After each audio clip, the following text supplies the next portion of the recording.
In today's Sagebrush Happy Hour Journal entry, I'm going to talk about the HOA. So out here in our neighborhood, we have an HOA, and unfortunately, I was not smart enough not to volunteer to be the president and road manager for our HOA. So I became the road manager and the president of our HOA about 5 years ago.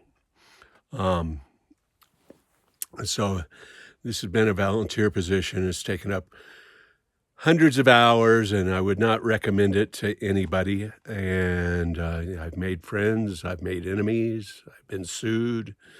And it's just been an experience, to say the least.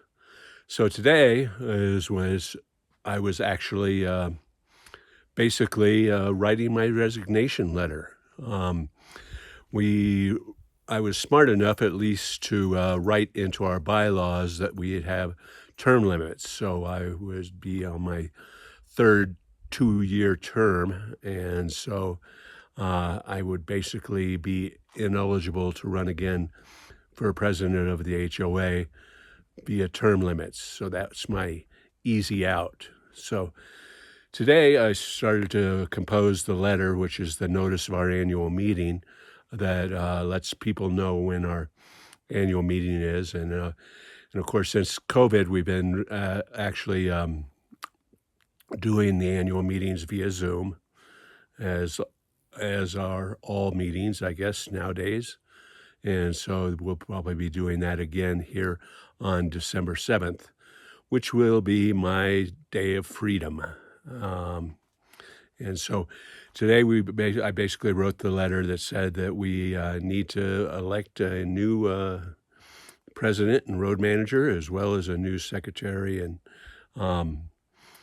treasurer. And so our treasurer has been actually, can serve another term, and our secretary can probably serve another term as well, because he's served non-consecutive terms. I jumped there because there was a tarantula wasp on my leg. I don't think I can show you him, but anyway. So the long and the short story of it is that nobody out here, we only have about 20 actual people that live out here full time, really wants to be the road manager or the HOA president.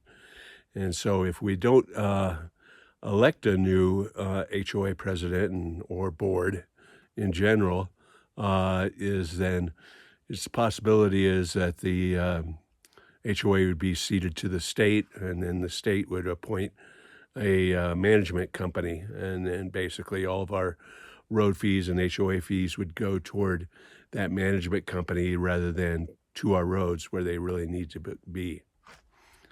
And the other possibility is that we would dissolve the HOA altogether and not be able to have any insurance on our roads, and and that would have a very detrimental effect upon our property values. So I just wrote a letter encouraging people strongly to volunteer to run for an HOA board position. And that's my journal entry for today. Cheers.